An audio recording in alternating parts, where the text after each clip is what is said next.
কাল রাত থেকে সকালে প্রচন্ড মাথা ব্যথা। এই মাথা ব্যথা নিয়ে বেশি রাত জেগে থাকা অসম্ভব হলো। রাত 8টা নাগাদ বিছানায় গা ঝেড়েছিল।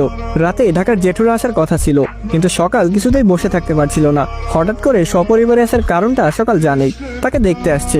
অজানা ভয়ে শরীর মন বিষিয়ে যাচ্ছে।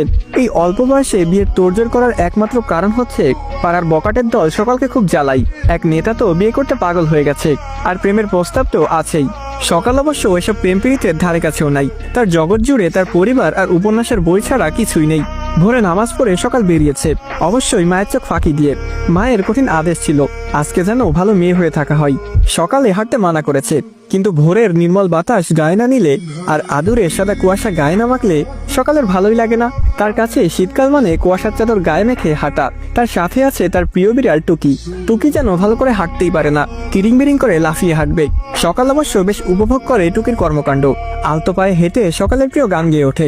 এই গানটা শুনলে বা নিজে গাইলে মন ভালো হয়ে যায়।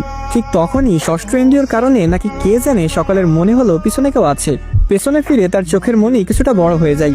একটা জোয়ান ছেলে দাঁড়িয়ে আছে। না, লোকটাকে মোটেও ছেলে ছেলে লাগছে না, বরং পুরুষ বলা যায়।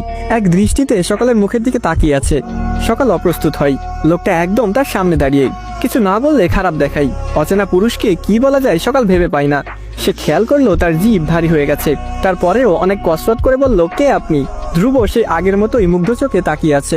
মেয়েটাকে বিব্রত অবস্থায় দেখেও তার ভালো লাগছে। টানা টানা চোখে ঘন পাপড়ি মাঝে মাঝেই ঝাপটাই। ধ্রুব অবাক হয়ে চোখগুলো দেখলো। মনে হচ্ছে শিল্পীর হাতে আঁকা। মেয়েটা দেখতে ভারী মিষ্টি, কিন্তু একটু খাটো। ধ্রুবর কাঁধে পড়বে। লম্বা চুলগুলো বেশ নজর কাড়া। ধ্রুবর প্রশ্নের উত্তর দেওয়ার কোনো তাগিদ নেই। কিছুক্ষণ চুপ থেকে বলে, আপনার চুলগুলাকে কি খাওয়ান? সকাল ভেবাচেকা খেয়ে অচেনা আগন্তুকের দিকে তাকিয়ে থাকলো। তাদের দুজনের আজকে প্রথম দেখা। প্রথম দেখায় কেউ কাউকে এমন প্রশ্ন করে বলে তার ধারণা ছিল না। ভালো করে ছেলেটার দিকে তাকিয়ে দেখলো। ছেলেটার মাঝে একটা শহরে ভাব বিরাজমান। কোনো ছেলের সাথে কথাবার্তা বলার অভ্যাস সকালের নেই। এমন অচেনা ছেলের সাথে রাস্তায় দাঁড়িয়ে কথা বলতে কেউ দেখে নিলেই সর্বনাশ। গ্রামের মানুষজন তিলকের তাল বানাতে এক দণ্ড দেরি করে না, তাই কিছু না বলেই সেখান থেকে দ্রুত পালিয়ে গেল। ধ্রুব কিছু বুঝলো না, কি এমন বললো যেভাবে পালিয়ে গেল? শহরে হলে মেয়েরা ধ্রুবর গায়ে পড়ে ভাব জমাতে আসে, আর এই মেয়ে কিনা পালিয়ে গেল। ধ্রুবর চোখে এখনো মেয়েটার রেশ লেগে আছে। কালো 3 পিস জড়ানো, ফর্সা শরীর জলজল করছিল। কালো জর্জেটের ওড়না গলায় পেঁচিয়ে সামনে এনে রেখেছে। দীঘল কালো চুল বেনি করে পিঠে ঝুলিয়ে দিয়েছে। বাবা মা কি এই বেনিকন্যাকে দেখেনি? এই মেয়েকেই পছন্দ করতো? তা না, পছন্দ করেছে এক 1.5 ব্যাটারি পিচ্চিকে। ওই পিচ্চি মেয়েটার হাসি মনে হলে ধ্রুবর মন তেতু হয়ে যায়। ওই পিচ্চির বদলে এই বেনিওয়ালিকে বউ করতে না পারার দুঃখে ধ্রুবর মন খারাপ হয়।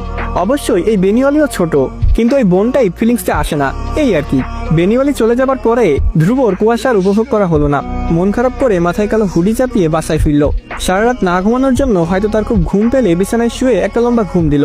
সকাল বাড়িতে এসেই তার ছোট বোন জেরিনের সাথে দেখা হয়। জেরিন তাকে দেখে মুচকি হাসে। কিছু না বলে গর্দভের মতো হাসলে সকালের খুব রাগ হয়। জেরিনের মাথায় থাপ্পড় দিয়ে বলল, ছাগলের মতো হাসতেছিস কেন? আজকে সকালের বিয়ে, এটা জেরিনের অজানা নয়। কিন্তু বেচারি সকাল জানে আজকে দেখতে এসেছে। সে আগের মতোই দাঁত কেলিয়ে বলল, আপা ছেলে তো পুরাই আগুন। কাল রাতে আমি দেখে তো চোখ জলসাই গেছে। সকাল জানে তার বোনটা একটু লাগাম ছাড়া, মুখে যা আসে তাই বলে। মুচকি হেসে বলল, এক কাজ করি, আব্বাকে বলি তোরে বিয়ে দিতে। যেহেতু চোখ ঝলসাই গেছে, মন ঝলসাইতে কতক্ষণ? জেরিন সকালের কোলে শুয়ে বলল, সত্যি বলছি আপা, তোমার পছন্দ হবে, তোমার উপন্যাসের নায়কের মতোই। সকাল জেরিনের মাথায় হাত বুলিয়ে বলে, আচ্ছা। জেরিন মুচকি হেসে বলল, আপা শুধু মানুষটাই দেখতে উপন্যাসের নায়কের মতো না, নামটাও এমন টাইপ। সকাল নামটা জানে, অনেকের মুখেই ধ্রুব ধ্রুব বলতে শুনেছে। সকালের এখন ভীষণ লজ্জা লাগছে। ধ্রুব ধ্রুব বলে কয়েকবার মিনমিন করলো। ধ্রুব নামের মানুষটা তাদের বাড়িতে, এই তো আর 2 রুম পরেই। অথচ লোকটাকে তার এখনো দেখাই হয়নি। মিতু প্রথমে মেয়ে ছোট বলে কিছুটা অখুশি ছিল, কিন্তু সকালকে দেখে তার 2 চোখ চিকচিক করে ওঠে। কিছুক্ষণ স্তব্ধ হয়ে সকালের মুখের দিকে তাকিয়ে থাকে। মেয়েটা এত সুন্দর, বয়স মাত্র 17, তাতে অবশ্য কিছু যায় আসে না। মেয়ে যে একবার দেখবে তারই পছন্দ হয়ে যাবে। মেয়ে যেহেতু তার পছন্দ হয়েছে, তাহলে তার ভাইয়েরও অপছন্দ হবার কোনো কারণই মিতু দেখে না। মিতু তার মা মনোয়ারাকে বলে, আম্মা ছেলে মেয়ের আলাদা কথা বলার ব্যবস্থা করে দাও। মনোয়ারা বলেন, তোর ভাইকে জিজ্ঞেস কর কি বলে। মিতু ধ্রুবকে জিজ্ঞেস করতে যায়, গিয়ে দেখে শাহেদের সাথে কথা বলছে। মিতু যাওয়ার পরে বলে, ধ্রুব মেয়ে দেখবি না, চল চল।